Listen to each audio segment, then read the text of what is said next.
আলহামদুলিল্লাহ ওয়াসসালাতু ওয়াসসালামু আলা রাসূলিল্লাহ ওয়া আলা আলিহি ওয়া আসহাবিহি ওয়া মান তাবিআহুম বিইহসানিন ইলা ইয়াউমিদ্দিন। আল্লাহর সাথে রিলেটেড অনেক কিছু বিষয় আছে। আল্লাহ কি করছেন, আল্লাহর অ্যাট্রিবিউটগুলো কি, আল্লাহ কোথায় আছেন ইত্যাদি বিষয়গুলো উত্তর কিন্তু কোরআন এবং হাদিসের মধ্যে আছে। দ্বিতীয় আরেকটি বিষয়, সেটি হচ্ছে অ্যাঞ্জেলস, যেটাকে আমরা মালাইকা বলি বা ফেরেশতা। ফেরেশতাদেরকেও বোধ করি আপনারা কেউ দেখেনি। সুতরাং ফেরেশতাদের সম্পর্কিত যে তথ্যটা সেটা আমরা ওহির মধ্যে পাই, কোরআনে অথবা হাদিসের মধ্যে, এবং সেটিও আনসিন ওয়ার্ল্ড। ফেরেশতারা তারা অসংখ্য। আল্লাহ তাআলা তাদেরকে একটা বিশেষ বস্তু থেকে সৃষ্টি করেছেন, তাদের নেচার আছে, তাদের কাজ দেওয়া হয়েছে এবং সেই কাজগুলো আমরা ওহির মাধ্যমে পেয়ে থাকি। ফেরেশতা বা অ্যাঞ্জেলস তারাও আনসিন ওয়ার্ল্ডের বাসিন্দা। আর থার্ড হচ্ছে কিছু বিষয় আছে যেগুলোর সাথে এই আনসিন ওয়ার্ল্ডের একটা রিলেশন আছে, যেমন আল্লাহর গ্রন্থগুলো, যে গ্রন্থগুলো তিনি বিভিন্ন নবী রাসূলদের উপর প্রেরণ করেছেন, সেই ইনজিল অথবা তাওরাত অথবা জাবুর কিংবা সর্বশেষ আল কোরআন, এগুলো আমরা আমাদের হাতে দৃশ্যমান দেখতে পাচ্ছি। কিন্তু আনসিন ওয়ার্ল্ডের সাথে রিলেশনটা হলো আল্লাহ তাআলা তা নাজিল করেছেন, অ্যাঞ্জেলের মাধ্যমে তা নাজিল করেছেন, ফলে একটা রিলেশন আনসিন ওয়ার্ল্ডের সাথে সেখানে রয়েছে। এরপরে নবীদের কথা, নবীদের সবাইকে মানুষ কিন্তু দেখেছে, অতএব এক অর্থে এই নবীদের কাহিনী এটা কিন্তু আমরা আনসিন ওয়ার্ল্ডের মধ্যে বলবো না, এটা দৃশ্যমান।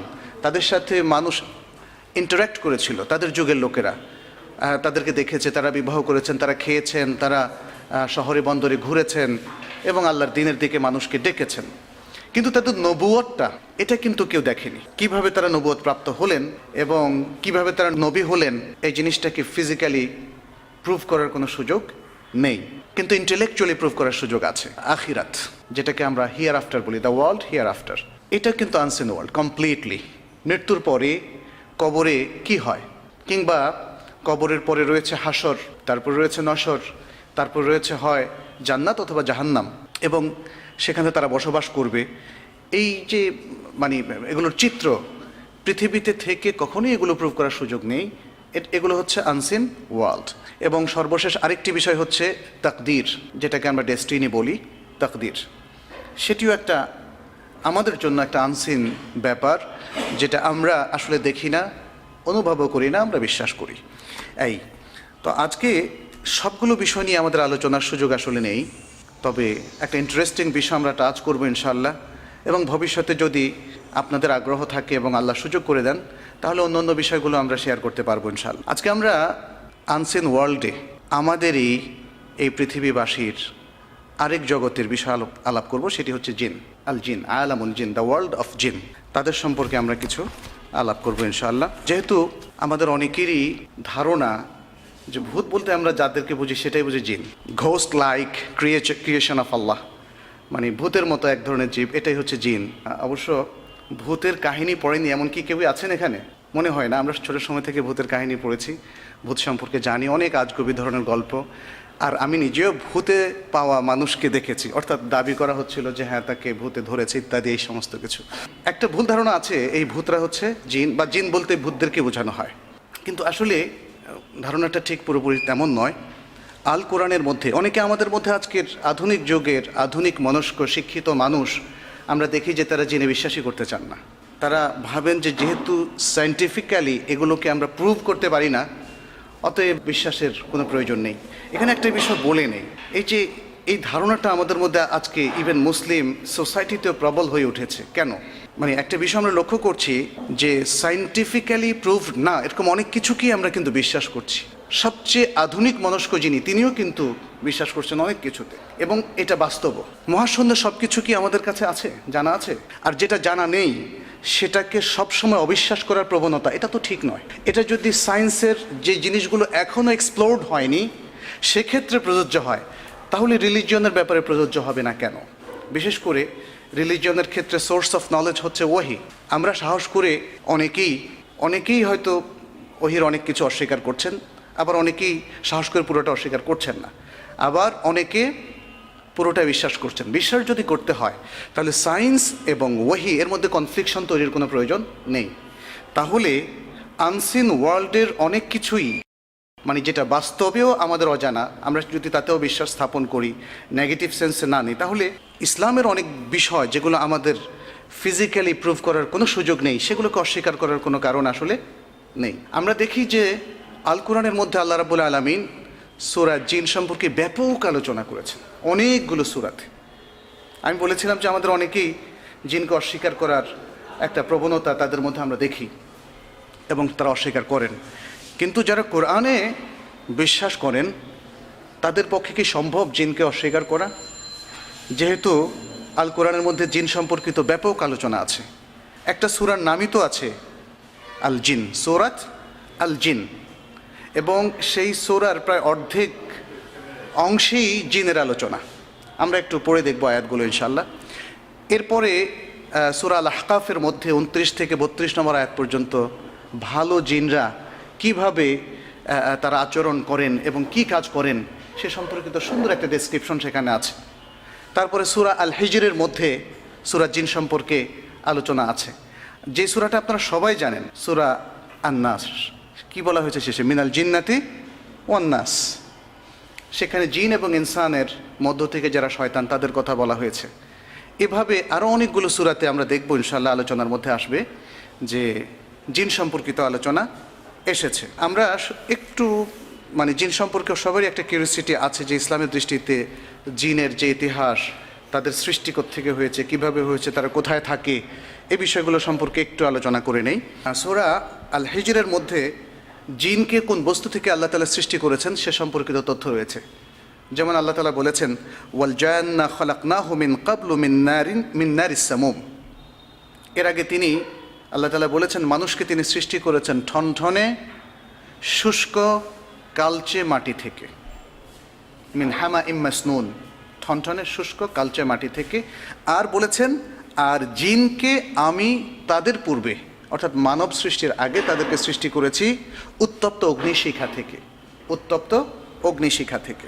আর সূরাত আর রহমানের মধ্যে, আর রহমান অনেকেরই মুখস্থ আছে সূরাটা, আর রহমানের মধ্যে আল্লাহ তাআলা বলছেন ওয়া খালাকাল জান্না মিন মারজিম মিন নার, আর প্রবল অগ্নিশিখা থেকে তিনি জিনকে সৃষ্টি করেছেন। তাহলে সূরা রহমানের মধ্যেও আমরা পেলাম জিনের ঘটনা, সূরা আল হিজরের মধ্যে সে কথাটি বলা হয়েছে। তাহলে জিনকে সৃষ্টি করা হচ্ছে অগ্নিস্ফুলিঙ্গ থেকে বা অগ্নিশিখা থেকে। তাহলে এটা হচ্ছে জিনের সংজ্ঞা। আল্লাহ তাআলা মানুষকে সৃষ্টি করেছেন প্রায় 9টারও বেশি স্পষ্ট আয়াত আছে। মানুষকে, প্রথম যে মানুষ আদম আলাইহিস সালাম, তাকে সৃষ্টি করেছেন মাটি থেকে, কাদা মাটি থেকে, এবং যেটা বলা হয়েছে মিন হামা ইম মাসনুন, ঠনঠনে শুষ্ক কালচে মাটি থেকে। আর জিনকে সৃষ্টি করেছেন তিনি উত্তপ্ত অগ্নিশিখা থেকে। তাহলে মানুষের সংজ্ঞা, যদি সৃষ্টিগত সংজ্ঞা বলি, তাহলে মানুষের সংজ্ঞা হচ্ছে যাকে মাটি থেকে আল্লাহ সৃষ্টি করেছেন, আর জিনকে সৃষ্টি করেছেন অগ্নি স্ফুলিঙ্গ বা অগ্নিশিখা থেকে। এ সম্পর্কিত হাদিসও রয়েছে একাধিক। কখন তাদেরকে সৃষ্টি করা হয়েছে সে তথ্যটাও কিন্তু আমরা সূরা আল হিজরের মধ্যে পেয়ে গেলাম। মিন কাবলু, আই মিন কাবলিল ইনসান, মানুষ সৃষ্টির আগে। আল্লাহ তাআলা জিনদের যে নেচার, সৃষ্টিগত যে বৈশিষ্ট্য, সেটাও তুলে ধরেছেন আরেকটি সূরায়, সেটি হচ্ছে সূরা আল আরাফের মধ্যে। আল্লাহ তাআলা বলছেন ওয়ালাকাদ যারানা লিজাহান্নামা কাসীরাম মিনাল জিন্নি ওয়াল ইনস, আমি জাহান্নামের জন্য সৃষ্টি করেছি অনেক জিন এবং অনেক মানুষকে। এখানে যদিও আল্লাহ তাআলা বলছেন আল্লাহ তাদেরকে জাহান্নামের জন্য মানে ফিক্সড করে ফেলেছেন, ব্যাপারটা মানে এইভাবে বুঝলে হবে না, বরং আল্লাহ সৃষ্টি করেছেন সমস্ত মানুষকে, সমস্ত জিনকে। তাদের মধ্যে যারা ভালো কাজ করবে তাদের জন্য আল্লাহ তাআলা জান্নাত নির্ধারণ করেছেন, আর যারা খারাপ করবে তাদের জন্য জাহান্নাম নির্ধারণ করেছেন।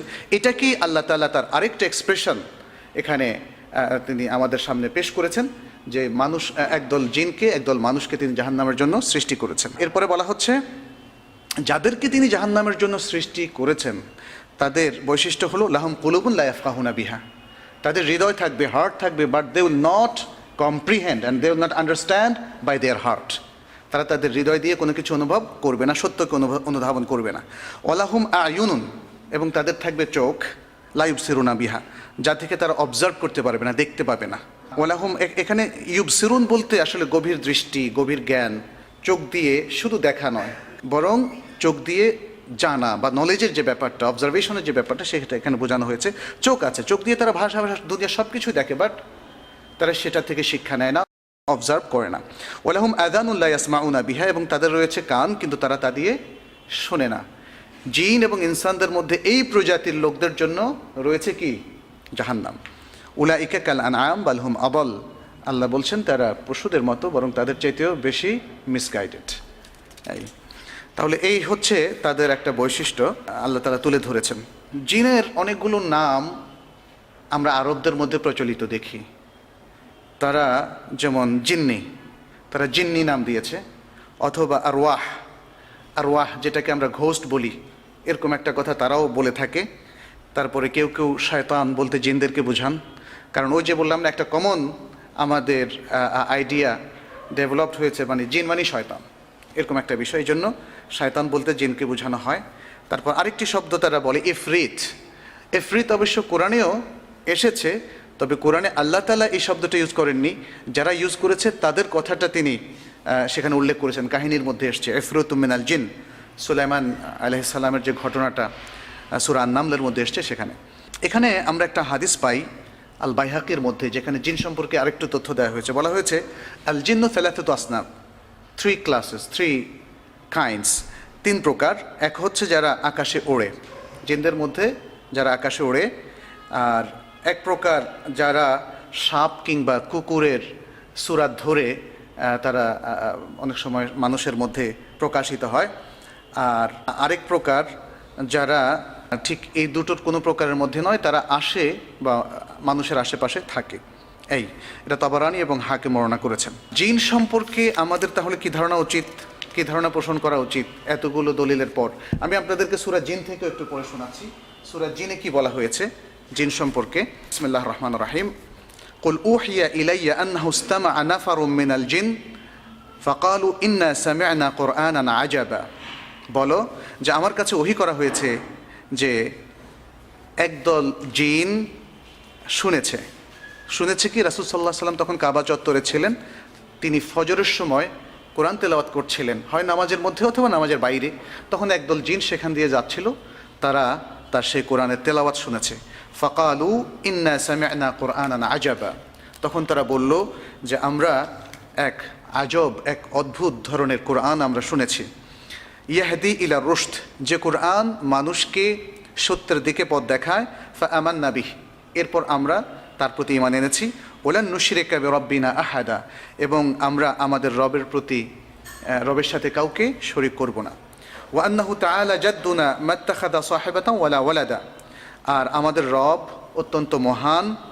মাত্তাখাযা সাহিবাতান ওয়ালা ওয়ালাদা, এবং তিনি কোনো সহধর্মীয় গ্রহণ করেননি, কোনো সন্তানও গ্রহণ করেননি। এভাবে আমরা আরও দেখি যে এখানে বলা হয়েছে ওয়া আন্না যানান্না আল্লান তাকুলাল ইনসু ওয়াল জিন্নু আলাল্লাহি কাযিবা, আমাদের ধারণা ছিল যে মানুষ এবং জিন আল্লাহর প্রতি কখনো মিথ্যা আরোপ করবে না। এটা তাদের একটা, মানে জিনদের একটা কথা। ওয়া আন্নাহু কানা রিজালু মিনাল ইনসি ইয়াউযুনা বিরিজালি মিনাল জিন ফাযাদুহুম রাহাকা, আর মানুষের মধ্য থেকে একদল লোক, তারা একদল জিনের মাধ্যমে তারা জিনের কাছে আশ্রয় গ্রহণ করত, জিনের সেবা করার মধ্য দিয়ে, জিন প্রতিপালনের মধ্য দিয়ে, এবং জিনের মাধ্যমে তারা কিছু সার্ভিস নেওয়ার মধ্য দিয়ে। সে অনেক আগ থেকে ছিল। আজও আমরা কিন্তু লক্ষ্য করি আমাদের সমাজে যারা খোনার কিংবা এরকম কিছু নামে পরিচিত, অবশ্য তারা ফ্রি স্টাইলে এই কাজটা করে থাকে।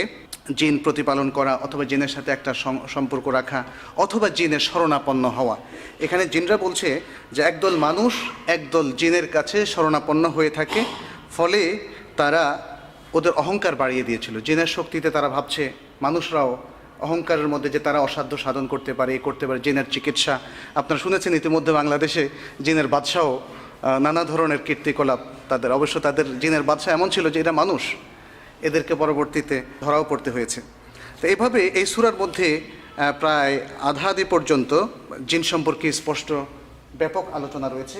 এবং এর মধ্যে আমাদের এই সূরার মধ্যে যে লেসনগুলো আছে জিনদের মধ্যে, জিন থেকে আমাদের শেখার কিছু বিষয় আছে। আমি ইনশাআল্লাহ আলোচনা শেষ দিকে সেদিকে আলোকপাত করার চেষ্টা করব ইনশাআল্লাহ। জিনরা কোথায় থাকে? জিনের আগে আমরা শয়তানের বিষয়টা একটু আলোচনা করি, যেহেতু শয়তান যাদেরকে আমরা চিনি, যেমন ইবলিস কানা মিনাল জিন, কোরআনের ভাষা ইবলিসও ছিল জিনের অন্তর্ভুক্ত। আর আজকাল ইবলিসের যে বংশধর, ইবলিসের বংশধর আছে যাদেরকে আমরা শয়তান নামে অভিহিত করি, তাদের সম্পর্কে ইসলাম কি বলছে। এখানে আমরা দেখি আল্লাহ তাআলা বলছেন ফাকাতিলু আউলিয়া আশ-শায়াতিন ইন্না কায়দা শায়তানি কানা দাঈফা।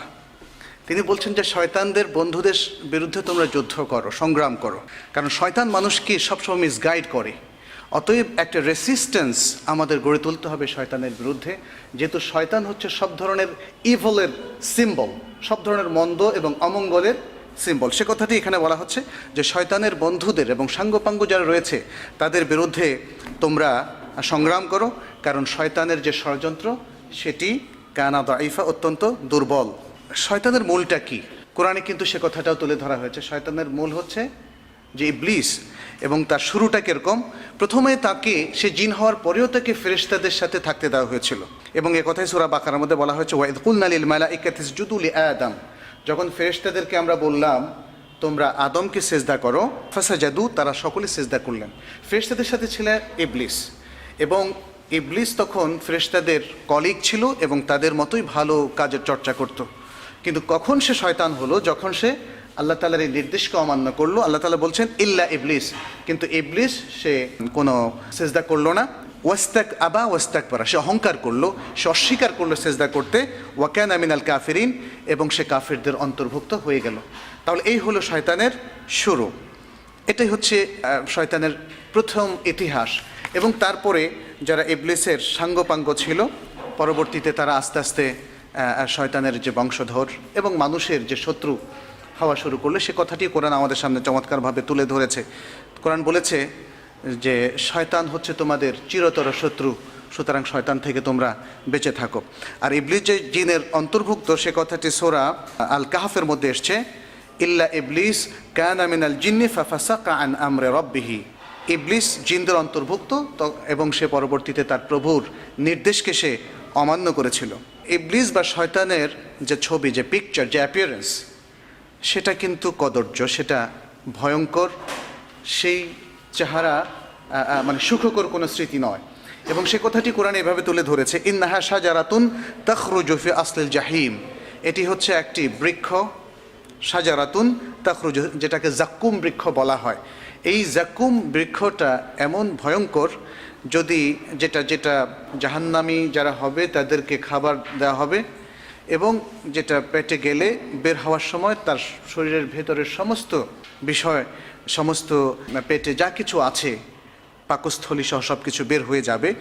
এই ভয়ঙ্কর গাছটি জাহান্নামের মধ্য ভাগে আছে, কেন্দ্রে রয়েছে, এবং বলা হয়েছে তলউহা কাআন্নাহু রুউসুশ শায়াতিন। এর যে শাখা প্রশাখা, গাছের যে বিস্তৃতি, এটা হচ্ছে শয়তানের মাথার মতো।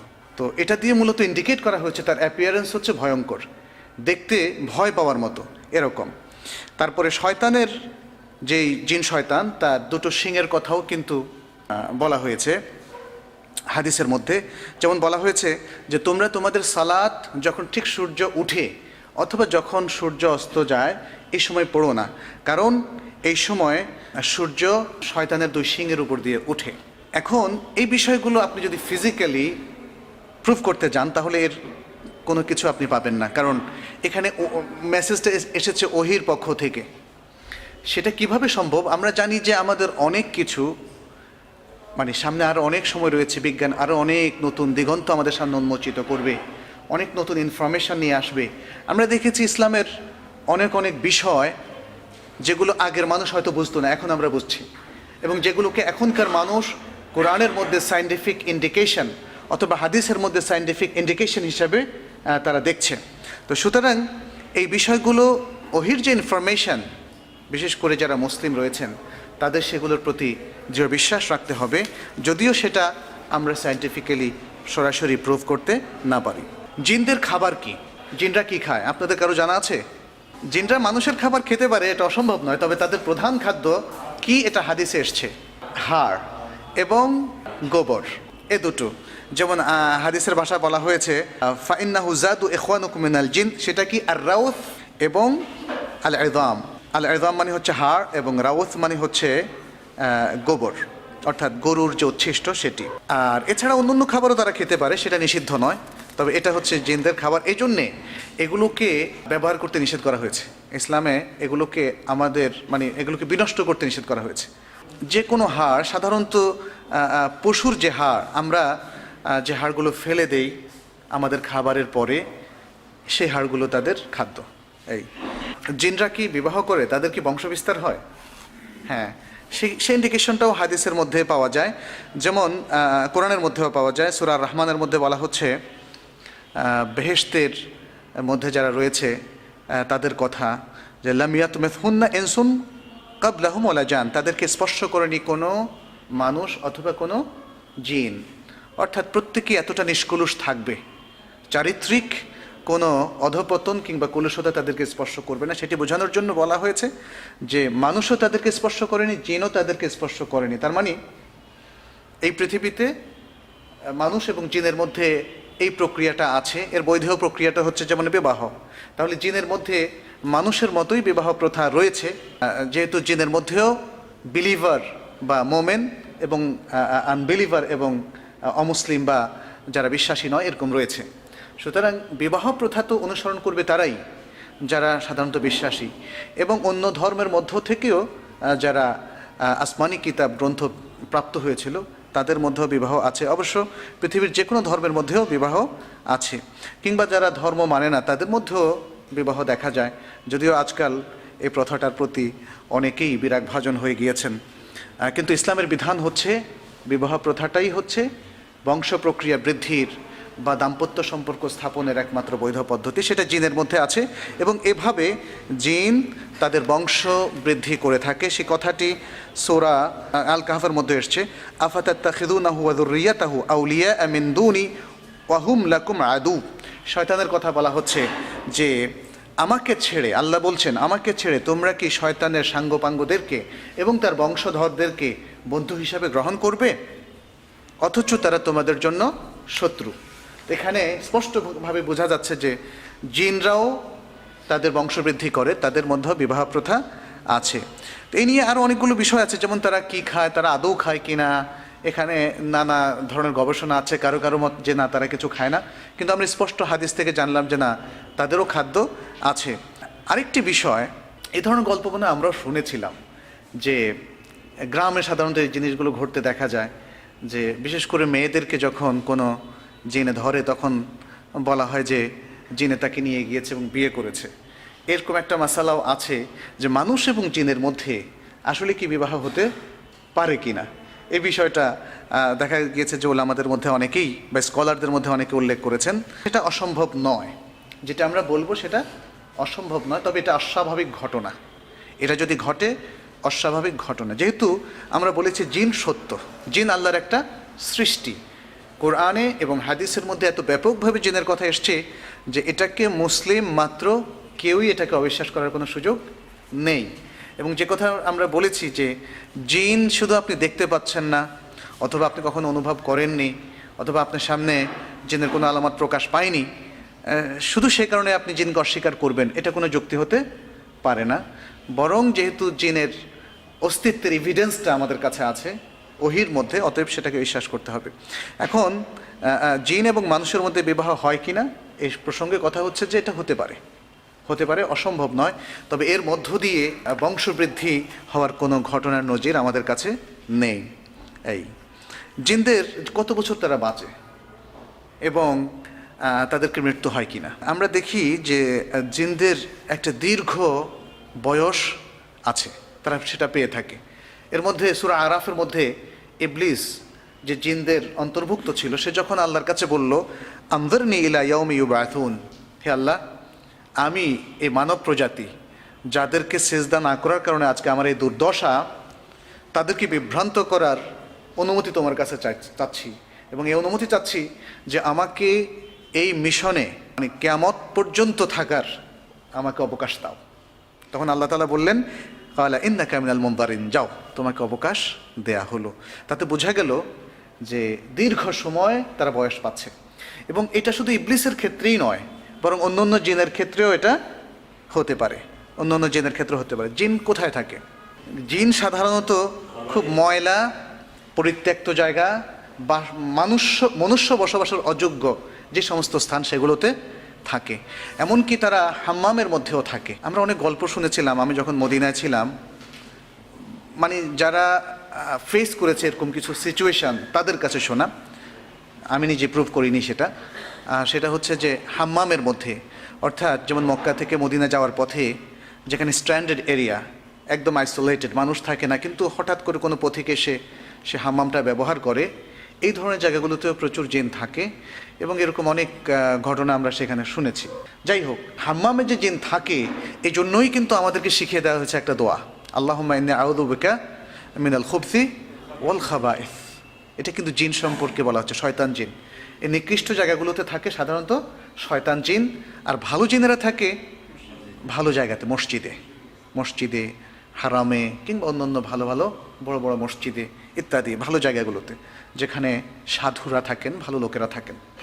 তাহলে এই যেহেতু ম্যাক্সিমাম জিনই খারাপ, মানুষের মধ্যেও অধিকাংশ লোকই মিসগাইডেন্সের মধ্যে আছে, অতএব ঠিক মানুষও যেমন ধরেন আজকাল মসজিদের চাইতে ক্লাব, তারপরে যেখানে ড্যান্স হয়, যেখানে কনসার্ট হয়, সেখানে দেখবেন স্টেডিয়াম ভর্তি লোক, তাই না? মানুষও বেশি থাকে।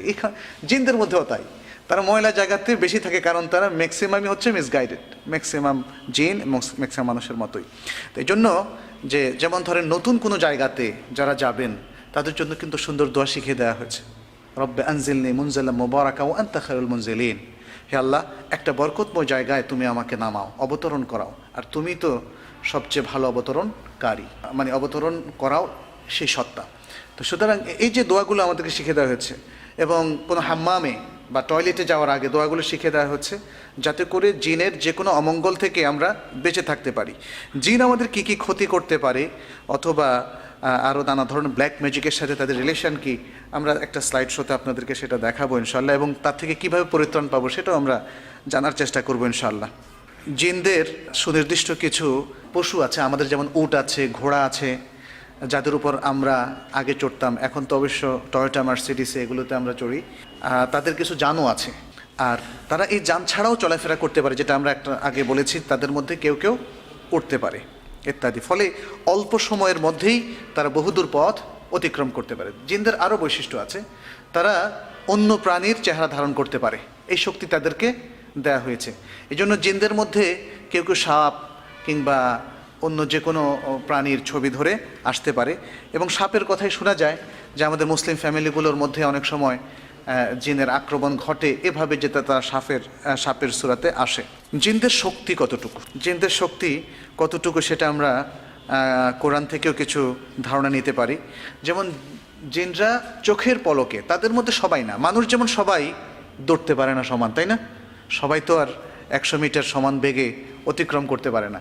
ঠিক তেমনি কুস্তিতেও সবাই জিততে পারে না, খেলাতেও সবাই ফার্স্ট হতে পারে না ইত্যাদি।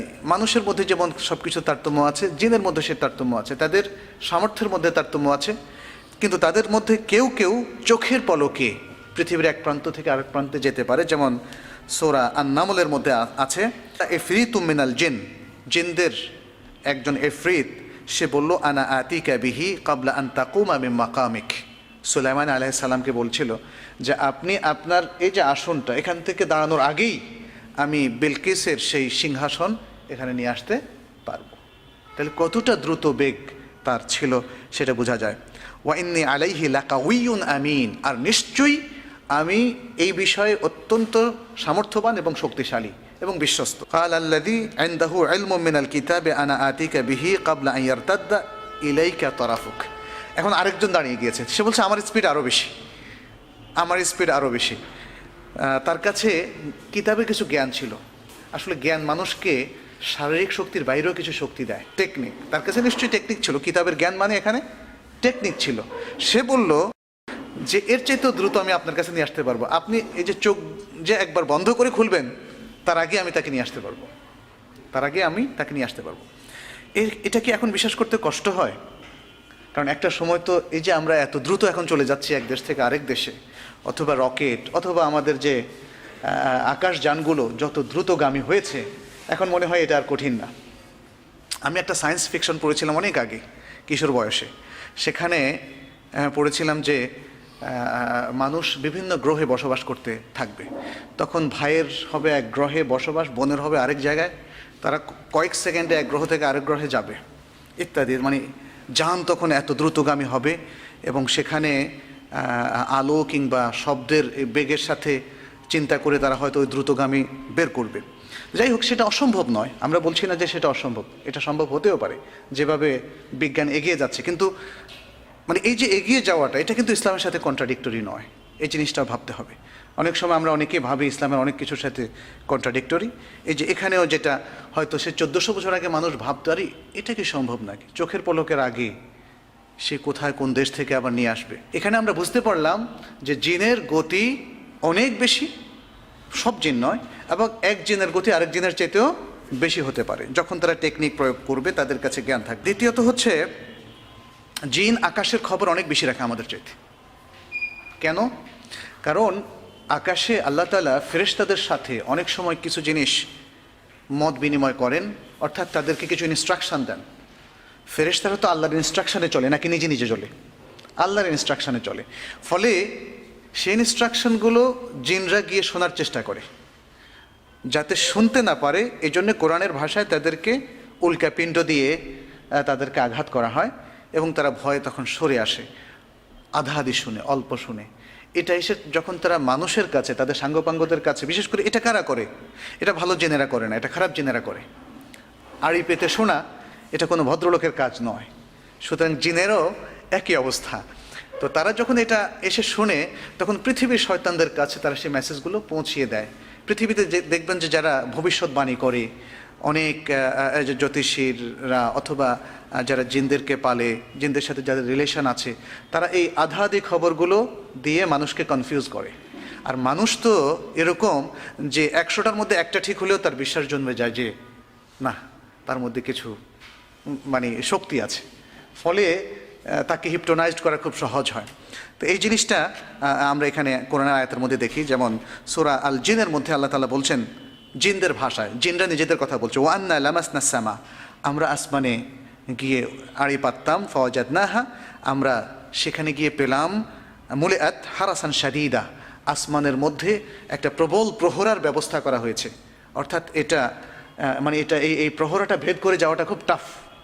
পুরো আসমানটাকে আল্লাহ তাআলা একটা নিশ্চিদ্র একটা প্রহরার ব্যবস্থা করেছেন। ওয়ান্না কুন্না নাকউদু মিনহা মাকআদা লিস-সামা, আর আমরা সেখানে কোনো কোনো জায়গায় বসতাম শোনার জন্য যে আল্লাহ তাআলা ফেরেশতাদেরকে কী ইনস্ট্রাকশন দিচ্ছেন, তো সেটাকে বন্ধ করা যায় কিনা কোনো মতে, বা কোনো সাবোটেজ করা যায় কিনা, অথবা কোনো ক্ষতি করা যায় কিনা ইত্যাদি। ফামাই ইয়াস্তামিউল আন ইয়াজিদ লাহু শিহাবাদ রাসাদা, যে এখন শুনে অথবা যারা শুনে তাদেরকে আল্লাহ তাআলা উল্কাপিণ্ড দিয়ে আঘাত করেন যাতে তারা শুনতে না পারে। তো এখানে যেটা মানে এসছে সেটা হচ্ছে যে তারা আসমানে তাদের একটা অ্যাক্সেস আছে, তারা ফেরেশতাদের কাছাকাছি লুকিয়ে শোনার একটা প্রবণতা তাদের মধ্যে আছে, যদিও তারা সেখানে পুরোপুরি সামর্থ্য হয় না। তাদের বিভিন্ন কাজের কথাও সূরা সাবার মধ্যে এসছে। সূরা সাবার 12 থেকে 13 আয়াতের মধ্যে এসছে যে তারা যেমন সুলাইমান আলাইহিস সালামের রাষ্ট্র অনেক কাজ করেছে, এখনও তারা করে, কিন্তু তারা তাদের কাজ, সব কাজের ডেসক্রিপশন আসেনি। সুলাইমান আলাইহিস সালাম তারা কী করেছিল? মেহরাব তৈরি করেছিল এবং বাইতুল মাকদেসের অনেকগুলো স্থাপনা তারা তৈরি করেছিল। এবং সেই কাজটা কমপ্লিট হওয়ার জন্য আল্লাহ তাআলার পক্ষ থেকে যে একটা বিশেষ উইজডম কাজ করেছিল যে সুলাইমান আলাইহিস সালাম মারা গিয়েছেন, কিন্তু জিনরা সেটা বুঝতে পারেনি। এখানে জিনদের কিছু ব্যর্থতাও দেখা যায়, যে তারা যে প্রবল ক্ষমতা সম্পন্ন, তারা যে সব কিছু বুঝে, ব্যাপারটা মোটেই তা নয়। বরং তারাও টের পায়নি, যেহেতু সুলাইমান আলাইহিস সালামের যে তিনি ইন্তেকাল করেছেন, তার হাতে লাঠি ধরা ছিল, সে অবস্থায় একটা লম্বা টাইম চলে গিয়েছে। যখন স্থাপনার কাজগুলো শেষ হয়ে গেল, তখন দেখা গেল যে উই পোকা বা এই জাতীয় ওই লাঠিটা খেয়ে ফেললো।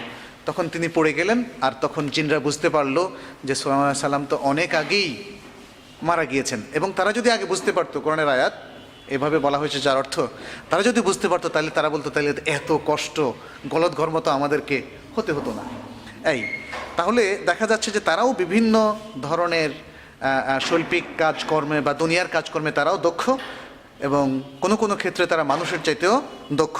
এ আয়াত থেকে সেটাই বোঝা গেল। তারা বিভিন্ন শেকেল সূরাত ধরতে পারে, সে কথা একটু আগে বলেছি। কোরআনে তার দলিল হচ্ছে ওয়াইদ যায়্যানা লাহুমুশ শায়তানু আ'মালাহুম ওয়া ক্বালা লা গালিবা লাকুমুল ইয়াওম মিনান নাসি ওয়া ইন্নী জারুল লাকুম। যখন শয়তান তাদেরকে, মুসলমানদেরকে, তাদের কাজকে সুশোভিত করে দিল এবং বলল যে আজকে মানুষ, এটা কাফিরদের কথা বলা হচ্ছে, যে কাফিরদের কাছে তাদের কাজকে সুশোভিত করে দিল এবং বলল যে আজকে তোমাদের উপর কেউ বিজয়ী হবে না। এটা বদর যুদ্ধের ঘটনা। কাফিররা যারা মদিনা এসেছিল মুসলমানদেরকে নিশ্চিহ্ন করার জন্যে, তখন শয়তান তাদেরকে হেল্প করছিল, নানাভাবে ইন্ধন যোগাচ্ছিল আর সাহস যোগাচ্ছিল, বলছিল তোমাদের পরাজিত হওয়ার কোনো কারণ নেই, তোমরাই বিজয়ী হবে। এবং শয়তান তখন একজন মানুষের সূরত ধরে তাদেরকে উদ্বুদ্ধ করছিল আর তাদেরকে বলছিল ইন্নী জারুল লাকুম, আমি তোমাদেরই প্রতিবেশী, তোমরা ভয় পেও না, তোমরা এগিয়ে যাও। কারণ সে জানে যে এই অবস্থায় সাহস যোগানোর একটা বিশাল একটা পজিটিভ। তারপরে দেখা গেল যে শয়তান আরও কি করলো, ফালাম্মা তারাআতিল ফিআতান, যখন বদরের যুদ্ধে দুই প্রান্তের লোকরা পরস্পর মুখোমুখি হলো, নাকাসা আলা আকিবাইহ, তখন সে তার বিপদটা টের পেল আর কি হলো, তার পশ্চাৎধাবন করা শুরু করলো। ওয়াকালা ইন্নী বারিউম মিনক, তখন পরাজিত শক্তিকে সে বলল কি, ইন্নী বারিউম মিনক, তোমাদের সাথে আমার আর কোনো সম্পর্ক নাই। শয়তানের এই হচ্ছে স্বভাব, যে যাদেরকে সে সাহস যোগালো, যাদের সে সহযোগী, তাদেরকে ছাড়তেও সে কার্পণ্য করে না। ইন্নী আরা মা লা তারাউন, আমি যা দেখি তোমরা তা দেখো না। কি কাদেরকে দেখেছিল? ফেরেশতাদেরকে দেখেছিল, কারণ তখন মুসলমানদের সাহায্যে এসেছিল ফেরেশতারা। সেটাও কিন্তু সূরা আলে ইমরানের মধ্যে বলা হয়েছে যে মুসলমানদের সাহায্যে প্রচুর ফেরেশতারা নাজিল হয়েছিলেন। এই ফেরেশতারা নানাভাবে তাদের মানসিক শক্তিকে জাগিয়ে তুলেছেন, তাদেরকে সাহায্য করেছেন। ফলে বদরের যুদ্ধে একটা অসম যুদ্ধ হওয়ার পরেও সেখানে মুসলমানরা বিজয় লাভ করেছে। তো এখানে যেটা আমরা দেখতে পাচ্ছি শয়তানের ডুয়েল ক্যারেক্টার, এবং দেখতে পাচ্ছি যে সে একবার বন্ধুর ভূমিকা, আরেকবার পলায়ন পর এক শত্রুর ভূমিকায়, এভাবে সে এখানে এসেছে।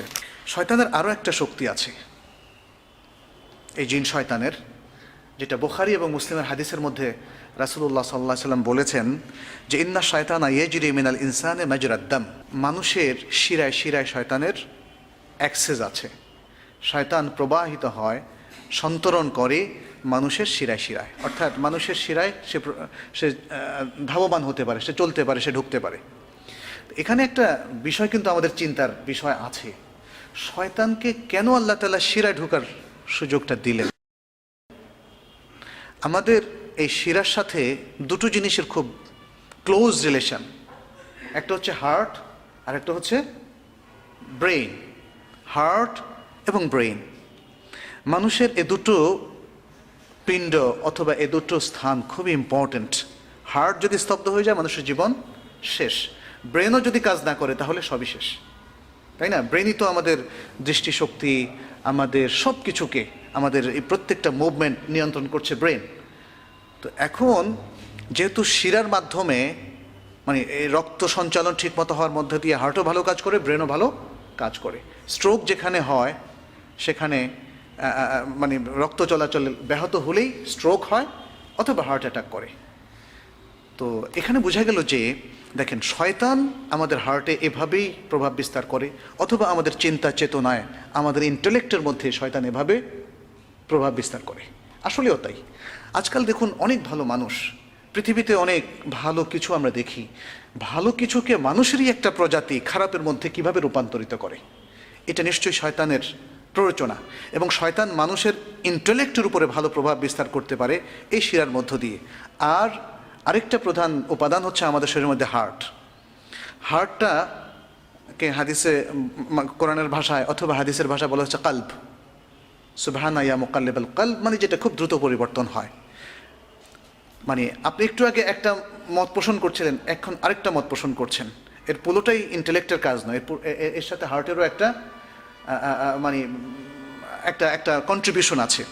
সে কন্ট্রিবিউশনটা হচ্ছে মনে মনে আপনি একটা সিদ্ধান্ত নিলেন, কারণ সিদ্ধান্ত তো নেয় মন।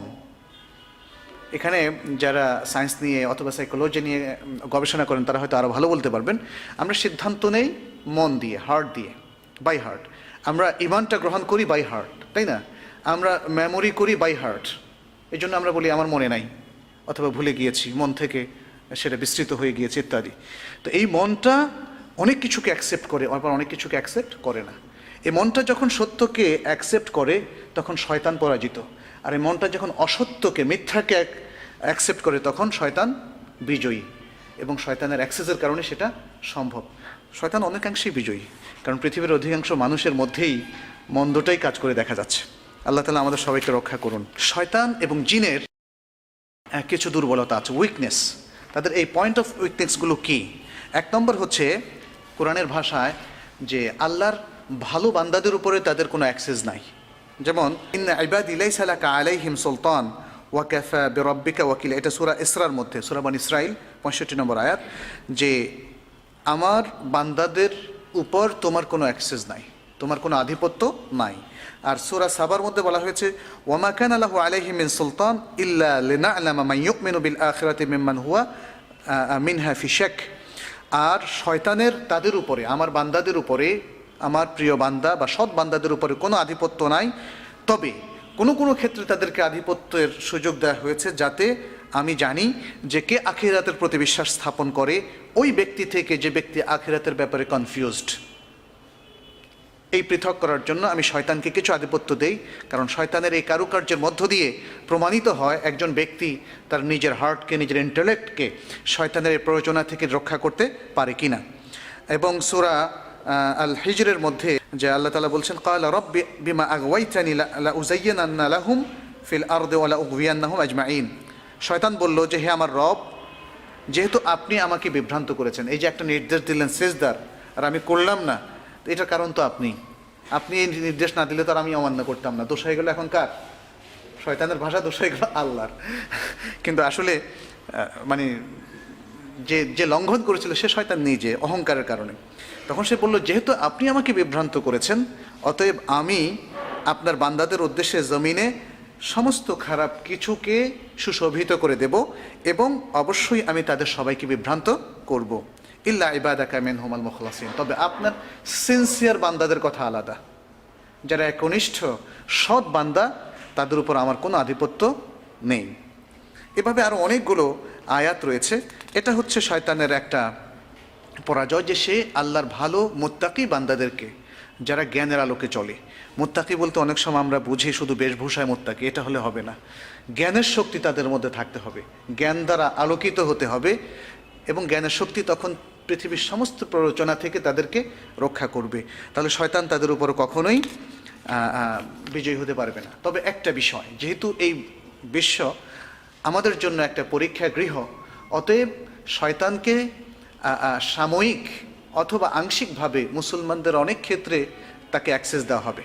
অর্থাৎ ভালো মুসলমানদেরকেও সে কনফিউজ করতে পারবে, ভালো মুসলমানদেরকেও সে বিভ্রান্ত করতে পারবে, খারাপ পথে, পাপের পথে সে নিয়ে যেতে পারবে।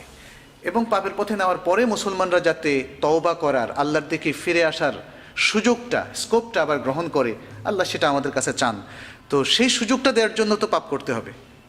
এই জন্য একটা হাদিসে এভাবে এসছে যে দেখো বনি আদম, তোমরা যদি পাপ না করো, দেখেন মানে হয় জন্য পাপ করার প্রতি আল্লাহ তাআলা খুবই উদ্বুদ্ধ করছেন আমাদেরকে। তোমরা যদি পাপ না করো তাহলে তোমাদের জায়গায় আমরা একদল জাতি তৈরি করব, যারা পাপ করবে, অনুতপ্ত হবে, ক্ষমা চাইবে। আল্লাহ চান যে তওবার চর্চা হোক, মানুষ তার কাছে ফিরে আসুক।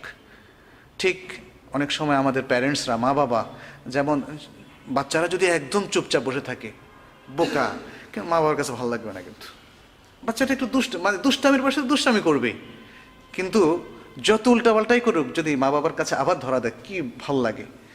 আল্লাহর বিষয়টাও তাই, যেহেতু আল্লাহ তাআলা তার বান্দাদেরকে একটা পরীক্ষায় ফেলেছেন, কিন্তু তিনি চান যে কোনো স্কোপে বান্দা ফিরে আসুক এবং তিনি তাকে ক্ষমা করে দেবেন, যত বড় পাপী হোক না কেন। অনেক সময় ইনফরমেশনগুলো আমাদের কাছে না থাকার কারণে আমরা হয়তো মিসগাইডেড হই, আর অনেক সময় মানে অন্য চিন্তা, ভিন্ন চিন্তা আমাদেরকে আবির্ভূত করার কারণে, অথবা নাস্তিকতার চিন্তা আমাদেরকে আবির্ভূত করার কারণে আমরা মিসগাইডেড হই। তখন ইসলামের যে কোনো চিন্তা ভাবনাই দেখা যাচ্ছে আমাদের কাছে মানে একটু প্রশ্নবোধক হয়, তখন থেকে আমরা নেগেটিভ সিদ্ধান্ত নিয়ে নেই। কিন্তু আসলে তো আল্লাহ যদি আমাদের স্রষ্টা হয়ে থাকেন এবং ওহির বক্তব্য যদি এটা হয়ে থাকে, আমার বুঝে আসুক আর না আসুক, আমাকে সেটা কিন্তু অ্যাকসেপ্ট করতেই হবে। এবং আমি কি বিশ্বাস করছি না করছি সে অনুযায়ী আমার ভবিষ্যৎ নির্ধারণ হচ্ছে না। জান্নাত জাহান্নাম আপনি যদি মনে করেন যে জান্নাত জাহান্নাম বলে কিছু নেই, বাস সেটাই আপনার জন্য সত্য হবে, ব্যাপারটা তা নয়। যেটা সত্য সেটা সত্য হবে, মানুষ যাই ভাবুক না কেন, মানুষ ভালো করুক আর মন্দ করুক, আল্লাহ যা নির্ধারণ করে রেখেছেন সেটাই সত্য হবে। এবং সত্য কয়েক রকম হয় না, যে যেমন ভাবে সত্য তেমন হয় না। সত্য হয়, সত্য সত্যের পথে চলে, এবং সত্যের একটা রিসোর্স থাকে, একটা রেফারেন্স থাকে, এবং একটা ভান্ডার থাকে। সত্যের ভান্ডার থেকে সত্যকে জানতে হবে। নিজের চিন্তা থেকে সত্যকে জানলে সেখানে আসলে সত্য পথে অগ্রসর হওয়া যাবে না। কিছু বিষয় আমরা আলোচনা করেছি, যেমন জিনের যে ক্রিয়েশন, কোথায় থাকে তারা, তাদের যে সুরাত, এগুলো আমরা আলোচনা করেছি। জিনে ধরার বিষয়টা আছে আমাদের সামনে, মানে ভূতে ধরা যেটাকে আমরা বলি। আসলে কি মানব দেহে তাদের কোনো নিয়ন্ত্রণ আছে কি না, এ বিষয়টা আমাদের সমাজে অনেক সময় একটা প্রশ্ন সৃষ্টি করে। এখানে দুটো বই আছে, আপনারা পড়তে পারেন এ সম্পর্কে, এবং এগুলো মনে হয় PDF কপিও আপনারা ইন্টারনেটে পাবেন। দ্য ওয়ার্ল্ড অফ দ্য জিন and Devil's in the light off the Quran and the Sunnah, Omar Al আশকার, doctor Omar আল আশকার, তিনি ফুল প্রফেসর, জর্ডানের একজন প্রফেসর তিনি। আর আরেকটা হচ্ছে প্রোটেকশন ফ্রম জিন অ্যান্ড ডেভিলস, আব্দুস সালাম বালি, তার লেখা। জিন শব্দটার অর্থ মনে হয় আমরা বলিনি, তাই না? জিন মানে কি? জান্না এজন্য মানে লুক্কায়িত থাকা। এজন্য মানুষের যে ভ্রূণ, মায়েরা কনসিভ করার পরে যে ভ্রূণটা তাদের থাকে সেটাকে বলা হয় জানিন, আরবিতে বলা হয় জানিন। মায়েদের পেটে যে ভ্রূণটা থাকে তাকে বলা হয় জানিন। আর জিন আর জানিন এক জিনিস নয়। জিন হচ্ছে এটা একটা প্রজাতি, যেটা যেটা আল্লাহ তাআলা এই পৃথিবীতে যে দুটো প্রজাতি সৃষ্টি করেছেন, যাদেরকে তিনি শরিয়ত দিয়েছেন, বিধান দিয়েছেন মানার জন্যে। সেই দুটো মধ্যে একটা হচ্ছে জিন, একটা হচ্ছে ইনসান বা মানুষ। আমরা এই আয়াতগুলো আপনাদেরকে পড়ে শুনিয়েছি এর আগে। জিনদের মধ্যে বিশ্বাসীও আছে, অবিশ্বাসীও আছে। যেটা তারা বলেছে সূরা জিনের মধ্যে, ওয়া আন্না মিন্নাল মুসলিমুন, আমাদের মধ্যে আছে মুসলিম, ওয়া মিন্নাল কাসিতুন, এবং আমাদের মধ্যে আছে সীমালঙ্ঘনকারী। ফামান আসলামা, আর যারা ইসলাম গ্রহণ করেছে, ফা উলাইকা তাহাররাউ রাশাদা, তাহলে এরাই সত্যকে গ্রহণ করতে পেরেছে। জিন তো আছে, এটা আমরা একটু আগে আলোচনা করেছি, কোরআনে আছে, হাদিসে আছে, এবং সারা পৃথিবীর সমস্ত ইসলামিক স্কলাররা একমত। এখানে কিন্তু কেউ দ্বিমত করেননি, যে কোনো মুসলিম স্কলার যে জিন আছে কিনা এই ব্যাপারে সন্দেহ পোষণ করেছেন, করেননি, কারণ এটা সম্ভব নয়, কারণ এটা ওহির ইনফরমেশন। যে হাদিসটা আমরা একদম লাস্টে বলেছিলাম, যে শয়তান মানুষের শিরা উপশিরায় চলতে পারে, তার অ্যাক্সেস আছে। জিন কোথায় থাকে সেটা আমরা বলেছি, যে খুবই নিকৃষ্ট জায়গাতে, সাধারণত খারাপ জিনগুলো, আর ভালো জিনগুলো মসজিদে অথবা ভালো জায়গাতে। জিন কোনো কোনো পশুর আকৃতি ধারণ করতে পারে, এটা বুখারী হাদিস থেকে প্রমাণিত। ধোঁয়ার আকৃতিতে তাদের ওয়েস্টেজগুলো শেষ হতে পারে, বা তাদের জীবন অবসান হওয়ার সময় ধোঁয়ার আকৃতি দেখা যেতে পারে, এটাও বুখারীর আয়াত থেকে আমরা জানতে পারি। 6 ধরনের জিনকে অ্যাপয়েন্টমেন্ট দেওয়া হয়েছে, 6 ধরনের জিন। এক ধরনের হলো যারা যখন সালাত আদায় করে, সালাতের মধ্যে তাদেরকে মিসগাইডেড করে, মানে বিভ্রান্ত করে, যে তোমার সালাতটা হয়নি, ওয়াসওয়াসা দেয়, অথবা তাকে মানে মনোসংযোগটা নষ্ট করে দেয় ইত্যাদি। দ্বিতীয় হচ্ছে যারা স্বামী স্ত্রীর মধ্যে বিভক্তি সৃষ্টি করে, সাধারণত সেটা জাদুর মাধ্যমে।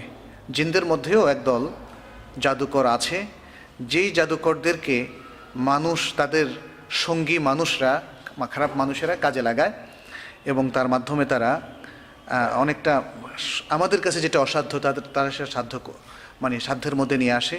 কোনো পরিবারের কারো চুল নিয়ে সেখানে জাদুটোনা করে গিট দেয়, এবং অনেক সময় দেখা যাচ্ছে এই ভেদটা উদ্ধার করা খুব কঠিন হয়। আমরা শুধু গেস করতে পারি বা বুঝতে পারি, কিন্তু এর থেকে উত্তরণটা আমাদের অনেক সময় জানা নেই। তো যাতে এই ধরনের জাদুটোনা জিন কিংবা মানুষের পক্ষ থেকে না হতে পারে, আমরা কিছুক্ষণ পরে তার কিছু ট্রিটমেন্ট, শরীয়তের দিক থেকে কিছু ট্রিটমেন্ট উল্লেখ করব। আর তৃতীয় হচ্ছে কিছু জিন আছে যারা বাজারের মধ্যে থাকে। একটা হাদিসে এসছে যে তুমি সাধারণত হাটের কথা, মানে আজকালকার বাজার তো সারাক্ষণই মানুষ থাকে, কিন্তু যে বাজারগুলোতে সাধারণত বসে, হাটের মতো বসে, সেখানের ক্ষেত্রে বলা হচ্ছে যে তুমি প্রথম ব্যক্তি ঢুকো না সেখানে। অবশ্যই কেউ না কেউ তো ঢুকবেই, কিন্তু বলা হচ্ছে আপনাকে, আমাকে, সবাইকে, আমি যেন প্রথম ব্যক্তি না হয়, আমি আমার ব্যাপারে সতর্ক থাকবো। কেউ না কেউ তো ঢুকবে, সেটা অসতর্ক ব্যক্তি ঢুকবে। আবার বলা হয়েছে যে তুমি শেষ ব্যক্তি হয়েও না যে সবার শেষে বাজার থেকে বের হবে। কেন? কারণ সেখানে জিন থাকে। বাজারও জিনদের একটা স্থান, এখানে তারা নানা ধরনের কুকর্ম করে থাকে। চতুর্থ হচ্ছে যারা মিথ্যাকে মানুষের কাছে সুশোভিত করে। এবং পঞ্চম হচ্ছে যারা প্রাকৃতিক যে দুর্যোগগুলো হয়, সে দুর্যোগের সময় যারা মানুষকে বিভ্রান্ত করে, আল্লাহর দিন থেকে সরিয়ে নেয়, এবং তখন হয়তো অনেকের কানে এইভাবে তুলে দেয়, দেখো তুমি দরিদ্র মানুষ, তোমার কি দোষ, অথচ আল্লাহর মানে বিপদটা এসে পড়লো তোমারই উপরে। তার মানে হচ্ছে দুনিয়াও শেষ, আখিরাতও শেষ। এবং ষষ্ঠ হচ্ছে মানুষের মধ্যে এমন কিছু প্ররোচনা দেওয়া যাতে তারা অ্যাডাল্টারি বা এরকম কোনো পাপের মধ্যে তারা লিপ্ত হয়। এখানে আরেকটা বিষয়, সাধারণত আমরা অন্য ধর্মের অনেককে দেখি, তারা ফেরেশতাদের মধ্যে খারাপ ফেরেশতাও একটা আছে বলে তারা বিশ্বাস করে, কিন্তু ইসলামের বিশ্বাস হচ্ছে ফেরেশতাদের সকলেই ভালো, এবং ফেরেশতাদেরকে আল্লাহ তাআলা তৈরি করেছেন এমন নেচার দিয়ে যে তাদের সাধ্য নেই যে আল্লাহ তাআলার নির্দেশের ভায়োলেশন করে। আল্লাহ যা বলেন তাই তারা করে, এবং তারা খায় না, তারা পড়ে না, তারা বিবাহ করে না ইত্যাদি। অতএব ফেরেশতাদের মধ্যে খারাপ ফেরেশতা বলে কিছু নেই, বরং জিনদের মধ্যে সেটা আছে। জিনরা সানসেটের সময় বিশ্বে বের হয়, এবং অর্থাৎ সন্ধ্যা থেকে আরম্ভ করে রাত্রে তাদের বিচরণ বেড়ে যায়। আর এজন্যেই সানসেটের মধ্যেই সবাইকে ঘরে ফেরার জন্য একটা নির্দেশ ইসলামে আছে। সন্ধ্যার সাথে সাথেই সমস্ত খাবার দাবারও ঢেকে রাখার একটা নির্দেশ আছে, যাতে সেটা জিনের দৃষ্টিতে অথবা জিনের টাচে না আসে। এখানে ওই যে মুসলিম শরীফের একটা হাদিস আছে যে ইবলিসের আরশ বা সিংহাসন হলো কোথায়? পানির উপরে। এখানে একটা দোয়ার বিষয়ে বলা হয়েছে, আল্লাহুম্মা জান্নিবনা শায়তান ও জান্নিবি শায়তানা মিম্মা রাযাকতানা। কারণ শয়তান চায় মানুষের সন্তানগুলো নষ্ট হয়ে যাক, গর্ভে নষ্ট হয়ে যাক, অথবা মানে প্রতিবন্ধী হোক ইত্যাদি নানা ধরনের বিষয়গুলো আছে। এখানে যদিও সায়েন্টিফিক ব্যাখ্যা আছে, একটা বাচ্চা কেন প্রতিবন্ধী হয় তার একটা সায়েন্টিফিক ব্যাখ্যা অবশ্যই আছে, কিন্তু সেখানে শয়তানের ইন্ধন, শয়তানের কোনো, আজকাল তো আমরা এটাও দেখি যে চিকিৎসার ভুলের কারণেও কিন্তু অনেক প্রবলেম দেখা দেয়, তাই না? একজন অ্যাডাল্ট ব্যক্তিরও, ছোট বাচ্চারও, এবং মানে মায়ের গর্ভস্থ সন্তানেরও কিন্তু অনেক ক্ষতি হয় ডাক্তারের ভুল ডায়াগনোসিসের কারণে অথবা ভুল পরামর্শের কারণে। সেক্ষেত্রে শয়তানের নিশ্চয়ই এই অ্যাক্সেসটা অস্বীকার করার মতো নয়। এই জন্যই এই দোয়াটা পড়া, জান্নিবনা শায়তান ও জান্নিবি শায়তানা মিম্মা রাযাকতানা। হে আল্লাহ, শয়তানকে আমাদের থেকে দূরে রাখো, এবং আমাদেরকে যে রিজিক তুমি যে সন্তান দিবে সে সন্তানের কাছ থেকেও শয়তানকে দূরে রাখো, অর্থাৎ শয়তানকে স্পর্শ করতে দিও না। ব্ল্যাক ম্যাজিক, যেটাকে আমরা জাদু বলি, এই ব্ল্যাক ম্যাজিক অথবা সেহের, এটা আসলে যারা জাদু করে এবং যারা জিন শয়তান, এদের উভয়ের কর্মসংযোগে এই কাজটা হয়ে থাকে। এই জন্য আমি একবার ট্রেনে ভ্রমণ করছিলাম, নিজেই দেখলাম যে তাবিজ বিক্রি করছে। তো তাবিজটা খুলে দেখলাম যে হায় আল্লাহ, তাবিজের ভিতরে একটু মাটি আর একটু আঁকিবুকি লেখা, কিছু নেই। কিন্তু ওরা যে ওয়াজ করে যে কোরআনের সমস্ত গুণ এর মধ্যে আছে, হাদিসের সমস্ত বরকতের মধ্যে আছে ইত্যাদি, এ হচ্ছে ব্ল্যাক ম্যাজিকের নানা ধরনের রকম ফের। সেখানে অনেক সময় কুফরি কথাও থাকে, সেখানে অনেক সময় শয়তান জিনের কাজ তো এগুলো। ব্ল্যাক ম্যাজিক কিন্তু ভালো কোনো জিনের কাজ নয়, যেমন ভালো কোনো মানুষেরও কাজ নয়। অতএব শয়তান জিনকে খুশি করার জন্য তারা, শয়তান তো সবসময় খুশি হয়, দেখবেন যারা এই পৃথিবীতে দুর্নীতি করে বেড়ায়, খারাপ করে বেড়ায়, তখন ইসলামের অথবা ভালো লোকদের ক্ষতি করাটা তাদের একটা প্রধানতম কাজ হয়ে দাঁড়ায়। খামাখাই মানুষের মধ্যে দেখবেন যে এক শ্রেণীর লোক ভালো লোকদের ক্ষতি না করলে তার ভালো লাগবে না। তো এটাও হচ্ছে শয়তানদের একটা বিষয়। তো তখন তারা কি করে, এই মানে এই জিনগুলো, খারাপ জিনগুলো শর্ত করে যে তুমি কোরআনের এই পাতাকে অথবা কোরআনের এই মুসহাফটাকে ইয়েতে রাখতে হবে, বাথরুমের নিচে, অথবা মানে ময়লা কোনো আবর্জনার মধ্যে রাখা, ডাস্টবিনে রাখা, মানে এটা তাদের শর্ত করা হয়। এবং এরকম অনেক গল্প আমি অনেক মুসলিম স্কলারদের কাছে শুনেছি, বিশেষ করে গ্রামে গঞ্জে যারা ব্ল্যাক ম্যাজিকের চর্চা করে থাকেন, দেখা যাচ্ছে যে জিনদের এই শর্ত তারা পূরণ করে তাদেরকে বশ করেন এবং ব্ল্যাক ম্যাজিকটা করে তারা অনেক সময় দুনিয়া কামান, স্বামী স্ত্রীর মধ্যে বিভেদ করেন, অথবা স্বামী স্ত্রীর মধ্যে ভালো সম্পর্ক নাই, তাদেরকে আবার অতিরিক্ত ভালোবাসার বন্ধনে আবদ্ধ করেন। কিন্তু ইসলামে ব্ল্যাক ম্যাজিকের ব্যবহার ভালো উদ্দেশ্যে হোক আর খারাপ উদ্দেশ্যে হোক, বা অন্য আরেকটা ব্ল্যাক ম্যাজিকের চিকিৎসা হোক, সর্বটাই নিষিদ্ধ। কারণ এটা একটা অত্যন্ত খারাপ চর্চা, খারাপ অনুশীলন। ফলে ইসলামে এর কোনো বিধানই নেই যে এটাকে চর্চা করা যাবে। ব্ল্যাক ম্যাজিকের বা জাদুর কিছু বিষয় আছে। আমি অনেককে দেখেছি ব্যক্তিগতভাবে যে অনেকেই জাদু টোনা হয়েছে বলে সন্দেহ করেন। আমি তাকে বলেছি যে, বা আমাদের সাজেশন হচ্ছে যে আন্দাজে সন্দেহ করবেন না, সন্দেহ করে নিজের মধ্যে একটা মনস্তাত্ত্বিক একটা মানে সমস্যা তৈরি করবেন।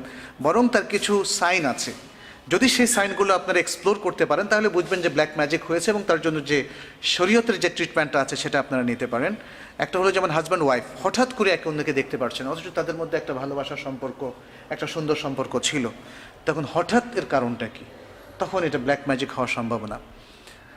আর যদি এটা ঝগড়া থেকে আস্তে আস্তে বাড়ে তাহলে কিন্তু সেখানে ব্ল্যাক ম্যাজিক নয়। সেখানে আরও দেখতে হবে যে কেউ একজন হয়তো দুর্ব্যবহার করছেন, এবং তখন তার পার্টনারের সাথে তার একটা ভুল ধারণা হতে হতে হতে ক্ষিপ্ত হয়ে সেটা কোনো একদিন হয়তো ঝগড়ায় ফেটে পড়ে।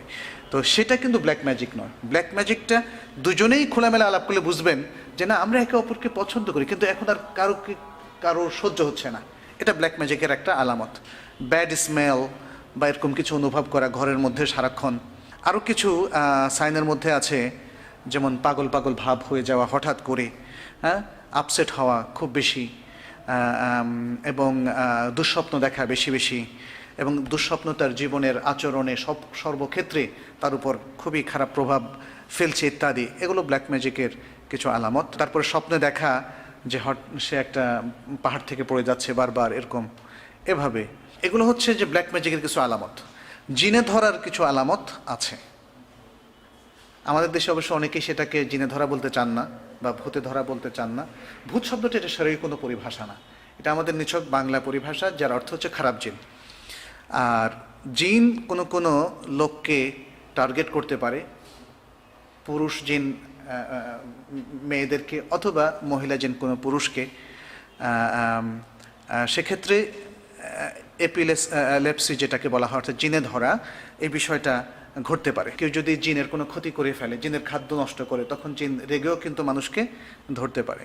যদি আপনি খুব ভয় পান কোথাও গিয়ে, কারণ ভীত লোককে আমরা দেখেছি, ইভেন কুকুরও কিন্তু তার একটা সাইকোলজি আছে, ঘেউ ঘেউ বেশি করে যদি আপনি বেশি বেশি ভয় পান। আমি এক বাসায় গিয়েছিলাম গুলশানে, তো সেখানে কুকুরটা ছিল খুবই হিংস্র। স্বাভাবিকভাবেই আমরা যারা অভ্যস্ত নয় কুকুরের সাথে, ভয় পেয়ে যাই। আমাকে কুকুরের মালিক বারবার বলছে আপনি ভয় পাবেন না, তাহলে ও কিছু করবে না। কিন্তু আমি ভয় পাচ্ছিলাম, তো দেখলাম যে ও খালি তেড়ে আসছে, তখন তারা ধরলো। তো এই যে ভাবটা, এটা কিন্তু জিনের ক্ষেত্রেও। জিনকে প্রচণ্ডভাবে আপনি জেনে হোক না জেনে হোক রাগিয়ে দিলেও সে আপনাকে ধরবে, আর যদি আপনি তাকে ভয় পান তাহলেও ধরতে পারে। আরও কিছু আলামতের মধ্যে আছে, যেমন মানে যেগুলো হয়তো কারণ হতে পারে আর কি। এই বিষয়গুলো আমরা এখানে করলাম। কম ঘুম হওয়া, তারপরে বেশি বেশি দুঃস্বপ্ন দেখা, রাত্র জেগে থাকা। রাত্র জেগে থাকা আসলে এটা আমাদের জন্য অসঙ্গত। আমরা অনেকে পড়ার কারণে রাত্র জেগে থাকি, অথচ শরীয়তের নির্দেশ হচ্ছে রাত্রে ঘুমোতে যাওয়া, এবং তাতে করে শরীরের যে অবসাদগুলো আছে সেটা মিটে যায়, এবং দিনে কাজের জন্য আমরা পরিপূর্ণ প্রস্তুতি নিতে পারি। যেটাকে আমরা ব্ল্যাক ম্যাজিকের কথা বলছি, এর মধ্যে সূরা ইব্রাহিম থেকে 42 থেকে 52 নম্বর আয়াত পাঠ করা, সূরা মুমিনুনের 97 থেকে 118 নম্বর আয়াত, সূরা ফালাক, সূরা নাস, তারপরে আপনার হাতের তালু যেই রুগী আছে, রুগীর চোখের সামনে আপনি ধরবেন। তার মধ্যে মানে এটা ধরার উদ্দেশ্য হচ্ছে আসলে চিকিৎসামূলক। তার মানে আপনি বুঝতে পারবেন যে ব্ল্যাক ম্যাজিক বা উইচ ক্রাফটিং করা হয়েছে, এটা নয়, বরং এটা হচ্ছে চিকিৎসামূলক। এই কাজগুলোর মধ্য দিয়ে আশা করা যায় যে সেটা কেটে যাবে ইনশাআল্লাহ। সাধারণত কি কারণে আপনার এই ব্ল্যাক ম্যাজিকটা করা হয়?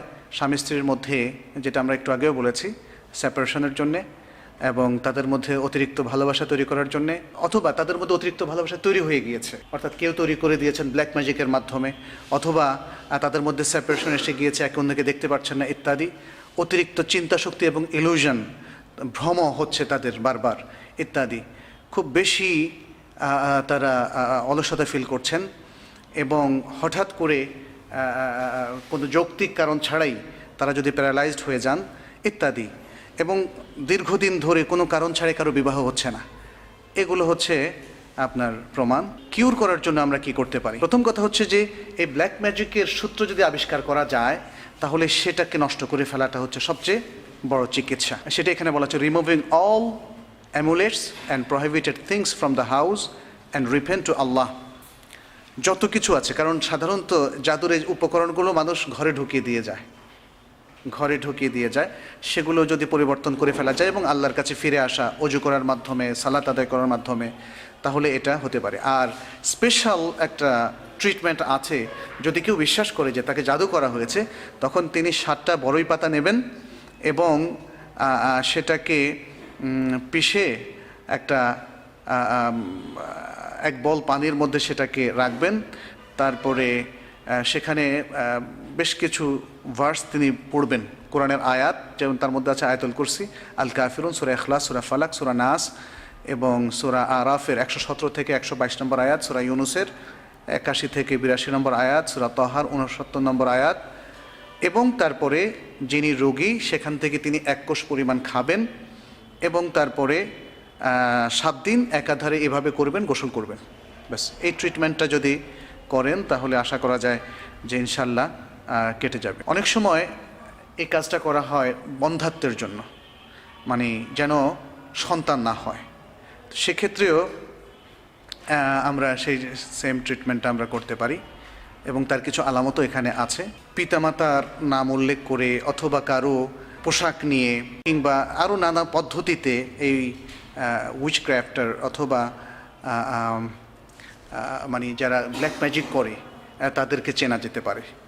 একটা লোককে আপনি চেনেন না, কিন্তু আপনার হয়তো একটা জিনিস নিয়ে যাচ্ছে সে, অথবা আপনাকে জিজ্ঞেস করছে, এমন সব ইনফরমেশন যেগুলো দিয়ে ব্ল্যাক ম্যাজিক করা যেতে পারে, তাদেরকে আপনার চিনতে হবে। এখানে আরও কিছু দিক নির্দেশনা আছে, আমরা সেটা সংক্ষেপ করছি। রুকিয়া, আপনি রুকিয়া করার জন্য যেই ট্রিটমেন্টটা আমরা করা যেতে পারে সেটা আমরা এখানে বলছি। 1 নম্বর সূরা ফাতিহা এবং সূরা বাকারার প্রথম 4টি আয়াত, আয়াতুল কুরসি, সূরা বাকারার শেষ আয়াত যেখানে লিল্লাহি মাফিস সামাওয়াতি দিয়ে শুরু, সূরা আল ইমরানের 18-19 নম্বর আয়াত, সূরা নেসার 110 থেকে 121, সূরা আরাফের 54-55 এবং সূরা আল মুমিনুনের 150 থেকে 118 নম্বর আয়াত, ইয়াসিন 1 থেকে 12 নম্বর আয়াত, আস-সাফফাত 101 থেকে 10 নম্বর আয়াত, গাফির 1 থেকে 3 নম্বর আয়াত। তো এগুলো যারা পড়বেন, যারা পড়তে পারেন না, তারা সিডি চালিয়ে যদি ঘরে বাজান তাহলে আশা করা যায় যে সেই ঘরে কখনোই এই ধরনের সমস্যা দেখা দিবে না। আরেকটা হচ্ছে সূরা বাকারার কথা বলা হয়েছে। প্রতিদিন যে ঘরে সূরা বাকারা তেলাওয়াত করা হবে, চাই তারা নিজেরা করুন অথবা সিডির মাধ্যমে চালিয়ে করা হয়, যেহেতু এখন অনেকেই পারেন না, তাহলে অন্তত সিডির মাধ্যমে যদি চালানো হয় একটু লাউডলি, তাহলে সে ঘরও জিনের আক্রমণ থেকে এবং ব্ল্যাক ম্যাজিকের আক্রমণ থেকে রক্ষা পাবে। আরেকটা ট্রিটমেন্ট আছে, সেটা হচ্ছে আজোয়া খেজুর। আজোয়া খেজুর নাম তো শুনেছেন সবাই। আজোয়া খেজুর যারা প্রতিদিন খাবে, বিজোড় সংখ্যক, কেউ কেউ 7টা বলেছেন, তবে মিনিমাম 1টা করে যদি প্রতিদিন খাওয়া যায় তাহলে তাকে জিন এবং ব্ল্যাক ম্যাজিক কখনো স্পর্শ করবে না। এ হচ্ছে মোটামুটি জিন থেকে বাঁচার ট্রিটমেন্ট। আমরা মোটামুটি এখানেই শেষ করছি। হাদা ওয়া সাল্লাল্লাহু আলা নবিয়িনা মুহাম্মদ ওয়া আলা আলিহি ওয়া সাহবিহি আজমাইন।